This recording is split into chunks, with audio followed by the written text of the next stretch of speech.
बेटा, death of a naturalist जो poem है, इसकी थीम अगर हम एक लाइन में समझें तो इसकी थीम ये है, the transformation of a child into an adolescent. तो एडोलेसेंट बनता है जब वो, तो कैसे उसके अंदर ट्रांसफॉर्मेशन आ जाता है। तो death of a naturalist, naturalist कौन होता है? A person who studies nature. पर बेटा ये कोई एक प्रॉपर नेचुरलिस्ट नहीं था। हर बच्चा नेचुरलिस्ट होता है, क्योंकि हर बच्चा नेचर को बहुत ध्यान से देखता है। और वो जो नेचुरलिस्ट बच्चा होता है वो हमेशा आउट ऑफ इनोसेंसी होता है, आउट ऑफ क्यूरोसिटी होता है। ऐसा नहीं है कि वो पर्पसली किसी नेचर की चीजों को पढ़ रहा हो, स्टडी कर रहा हो।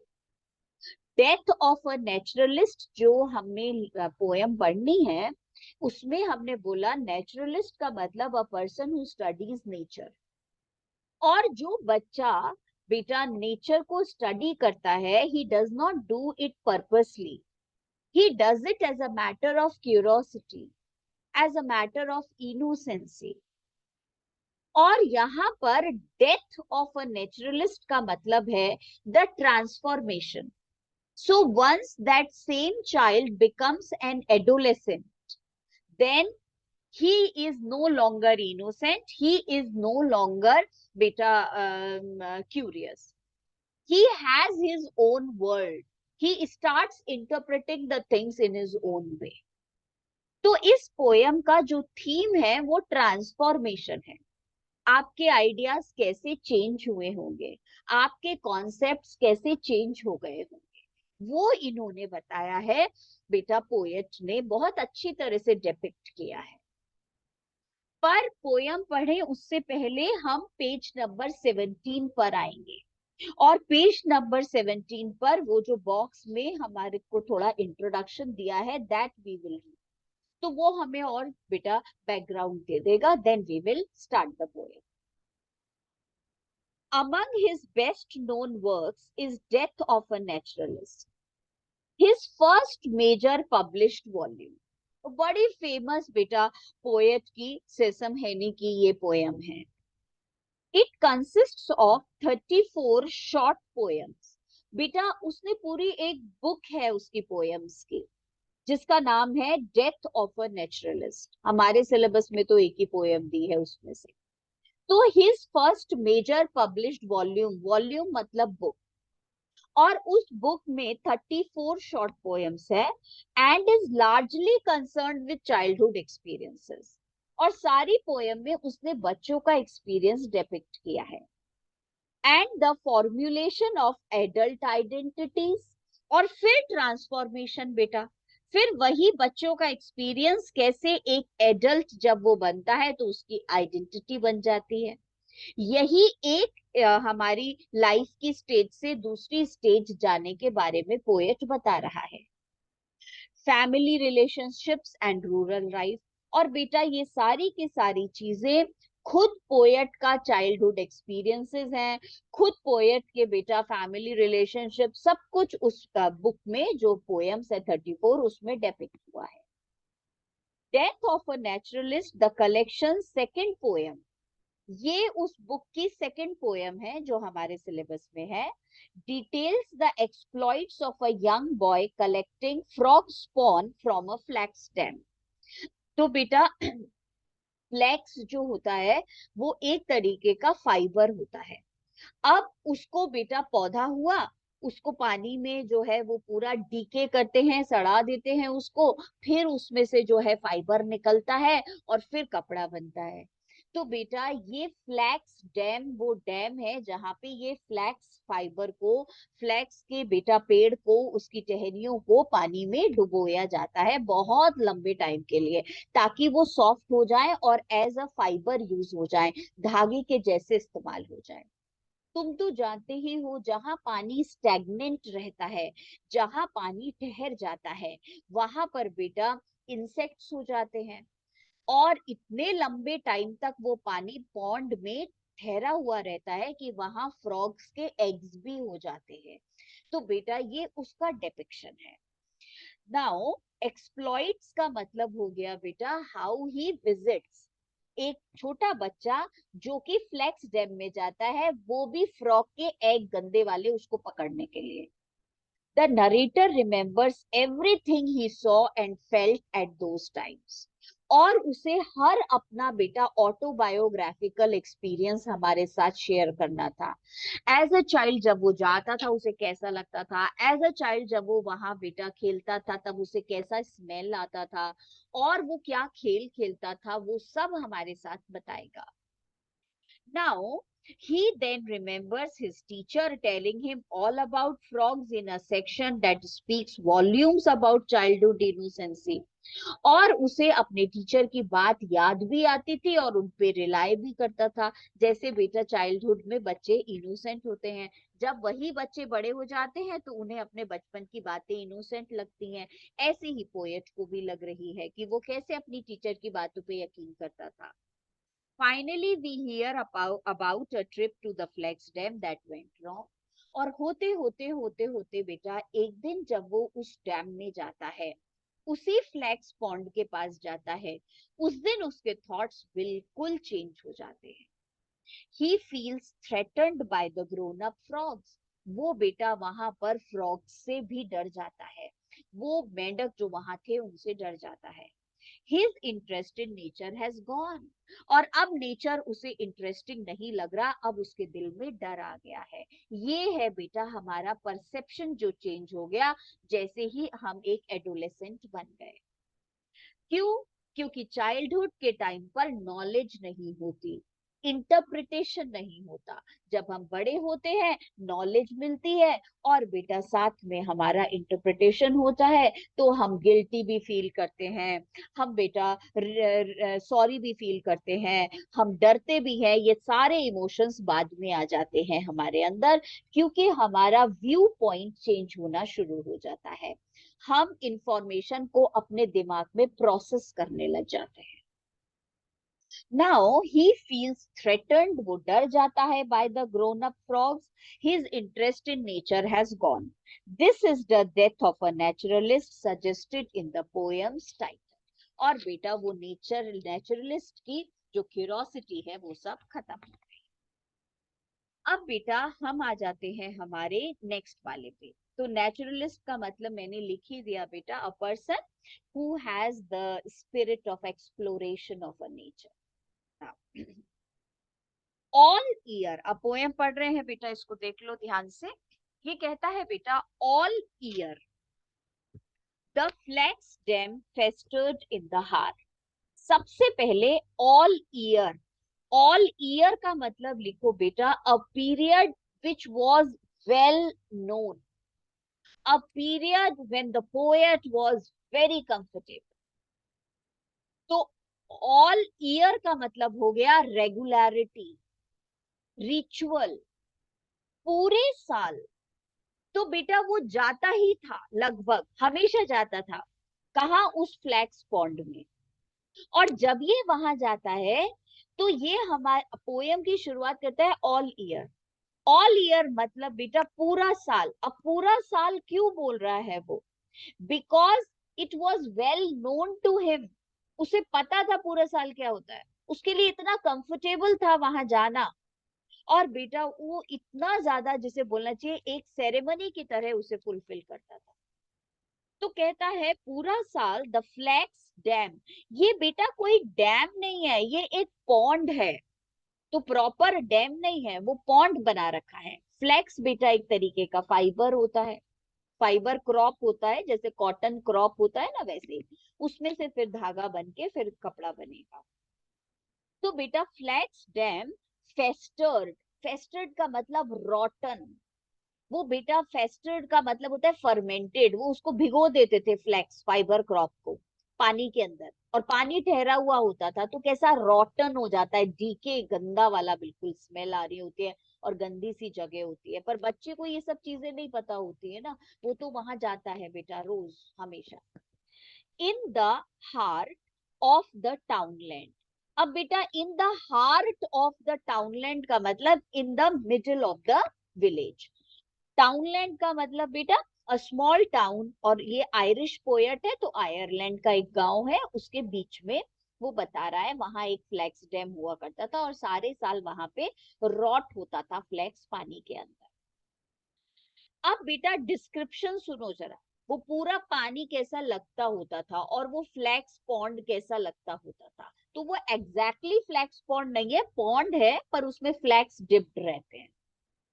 ग्रीन एंड हेवी हेडेड, बेटा ग्रीन कलर और हेवी हेडेड। हेवी हेडेड का मतलब, हेडेड का मतलब बेटा टॉप थिक, और बेटा हेवी हेडेड का मतलब टॉप थिक विथ सीड्स। तो पानी के अंदर वो फ्लैक्स डूबे हुए हैं और पानी के सरफेस पे बेटा थिक सीड्स जो है वो पूरे ऊपर तैरते होते थे। Heavy headed flax had rotted there, और वो वहां पे रॉट हो रहा था, डीके हो रहा था, फर्मेंट हो रहा था। और बेटा उसके जो बीज हैं वो ऊपर पानी के ऊपर आए हुए थे, आए रहते थे। Weighted down by huge sods, और बेटा सॉर्ड्स का मतलब लिखो यहाँ पे strip of grass, strip of grass. और बेटा वेटेड डाउन, और फ्लैग्स पानी में अच्छी तरह डूबा रहे तो स्ट्रिप ऑफ जो घास है उससे उसको बेटा दबाया भी जाता था। तो पानी के अंदर फ्लैक्स को डाला और फ्लैक्स पानी में अच्छी तरह डूब जाए, इसलिए उसके ऊपर घास की स्ट्रिप्स डाल दी ताकि उस वो बेटा हैवी हो जाए, पानी में डूब जाए। और वो रॉट होते होते जो फ्लैक्स के सीड्स होते थे वो ऊपर पानी के सरफेस पे आ जाते थे और पानी पे बेटा वो दिखाई देते। डेली इट स्वेटर्ड, और बेटा daily every day normal, it sweltered in the punishing sun. बेटा सबसे पहले तो स्वेल्टर्ड का मतलब लिख लो अनकंफर्टेबल, एक्सेसिव हीट, और धूप में बेटा लगातार रोज वो जो है बेटा रॉट होते थे। तो इसने इस लाइन को लिखा है डेली इट, इट का मतलब फ्लैक्स, स्वेल्टर्ड का मतलब in excessive heat, in the punishing sun, और बेटा पनिशिंग सन में पर्सोनिफिकेशन यूज हुआ है। ऐसा लगता था जैसे सन पनिश कर रहा था उस फ्लैक्स बेटा डैम को, और उसमें वो जो है रॉट हो, क्योंकि धूप में वो बेटा फर्मेंट होते रहते थे तो ऐसा लगता था जैसे उन्हें कोई पनिशमेंट मिली हुई। अब ये भी कौन बोल रहा है, एक इनोसेंट चाइल्ड, उसका बेटा परसेप्शन है कि भाई धूप में खड़ा होना इज अ पनिशमेंट, तो पनिशिंग सन बोल। अब ये तो सारी चीजें अलग हो गई जो वहां होती थी। अब बेटा आप पढ़ रहे हो इमेजरी, और इतनी सारी आएंगी बेटा इमेजरी, साउंड, ऑडिटरी और विजुअल इमेजरी, आंखों के सामने पिक्चर क्रिएट हो जाती है। वो डिस्क्रिप्शन उसने किया है। बबल्स गार्गल्ड, और बेटा पानी जो होता था उस पे बबल्स बन रहे होते थे और अजीब सी आवाज आ रही होती थी, तो गार्गल्ड बेटा साउंड हो गई ना, ऐसा लगता था बबल्स गार्गलिंग आवाज आ रही है। और बेटा इसे बोलते हैं ऑडिटरी इमेजरी। बबल्स गार्गल्ड डेलिकेटली, और बेटा धीरे धीरे वो बबल्स जो है उसकी आवाज सुनाई देती थी। अब आप ये देखो, बबल्स गार्गल्ड डेलीगेटली, बेटा ऑक्सीमोरोन यूज हो गया।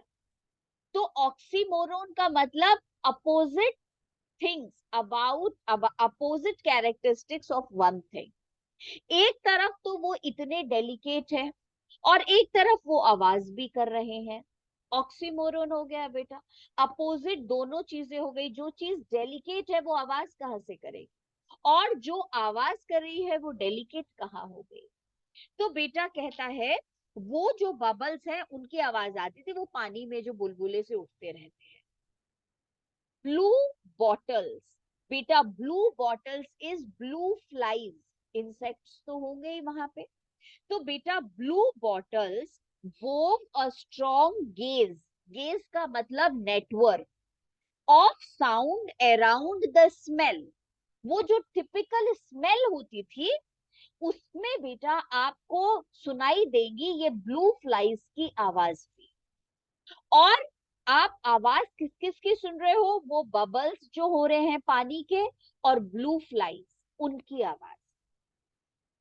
एक और चीज, वहां तुम्हें एक और इंसेक्ट दिखाई देगा, देयर वर ड्रैगन फ्लाइज।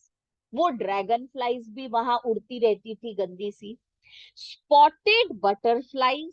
और बेटा वहां पर आपको जो बटरफ्लाईज दिखाई देंगी उनके विंग्स पे वो स्पॉट से हो रहे हैं, तो बेटा स्पॉटेड बटरफ्लाईज भी दिखेंगी, ड्रैगन फ्लाइज भी दिखेंगी, और आपको वहां पर ब्लू फ्लाइज भी दिखेंगी। मतलब ये flax dam vibrant with life. बेटा तरह तरह की लाइफ जो वहां पे आपको दिखाई देगी, और ये सारी चीजें देखना उसे बहुत अच्छा लगता था। और ना तो वो बच्चा डरता था एज अ नेचुरलिस्ट, और ना ही बेटा वो डिस्गस्टिंग फील करता था, इतनी गंदी स्मेल आती होती थी तब भी। बट बेस्ट ऑफ ऑल, पर सबसे ज्यादा अच्छा जो लगता था वॉज द वार्म थिक स्लॉबर। बेटा यहाँ पे सेटायर यूज किया है इन सब में सबसे अच्छा। बेटा इतनी गंदी गंदी चीजें हैं, पढ़ते हुए भी अजीब सा लग रहा है, गंदा वाला फीलिंग आ जाता है हमें।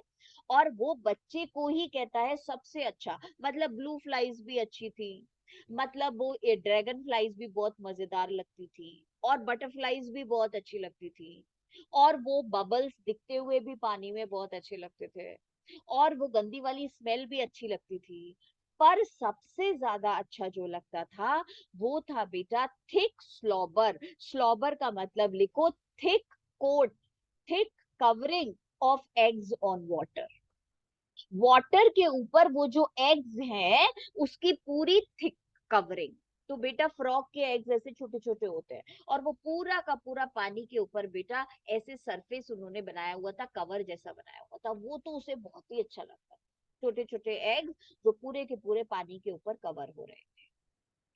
Thick slobber of frog spawn. Frog spawn means frog eggs that grew. और बेटा ऐसा लगता था वो फ्रॉग स्पॉन वहां पर फ्रॉग के एग्स ग्रो हो रहे हैं। कैसे ग्रो हो रहे हैं? लाइक, सिमली यूज हुई है बेटा, लाइक क्लॉटेड वाटर। बेटा क्लॉटेड का मतलब लिखो स्टिल वाटर। और पानी जो है वो मूव नहीं होता, पानी मूव होता तो उसमें एग ऐसे बेटा कवर कर ही नहीं पाते पानी को। क्लॉटेड वाटर का मतलब still water in the shade of the banks. बेटा शेड ऑफ द बैंक्स का मतलब in the protection, in the safety. और किनारे पे वो ऐसे जमे हुए रहते थे। दक्षिका वार्म थिक स्लॉबर। तो वार्म इसलिए बोला है बेटा because it was always so hot, so the water was warm always. और बेटा उसी वजह से वहां पूरा सारी जो चीजें हैं वो वार्म है। और बेटा साथ में ये जो पानी है वो स्टिल है पॉन्ड का। और बेटा साथ में in the shade of the banks का मतलब in the protection of the banks, in the safety of the banks. किनारे पर ये पूरे के पूरे फ्रॉग के एग्स कवर रहते थे बेटा पानी के ऊपर। तो ये पूरा का पूरा हमने पढ़ लिया पोयम। मुझे खुद को मालूम है कोई खास ऐसी इंटरेस्टिंग लग नहीं रही है तुम्हें, पर हमारे सिलेबस में है तो पढ़नी तो पड़ेगी बेटा। यहाँ तक हमने पढ़ लिया।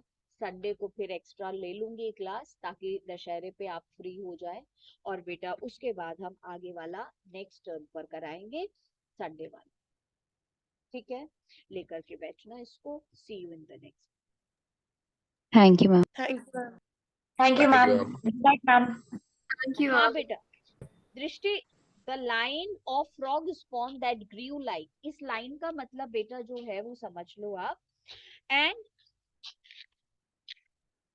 वो कहता है बेटा that grew like clotted water. ऐसा लगता था बेटा जैसे ये जो ग्रो कर रहा है, ये फ्रॉग के एग्स ऐसे ग्रो कर रहे हैं स्टिल वाटर के ऊपर, बिल्कुल प्रोटेक्टेड। तो बेटा ऐसा नहीं लग रहा कि फ्रॉग ने आकर के एग्स दिए हैं वहां पे, ऐसा लग रहा है they are growing on their own. इतने सारे होते थे, इट वाज सो नेचुरल। ठीक है। Okay ma'am, thank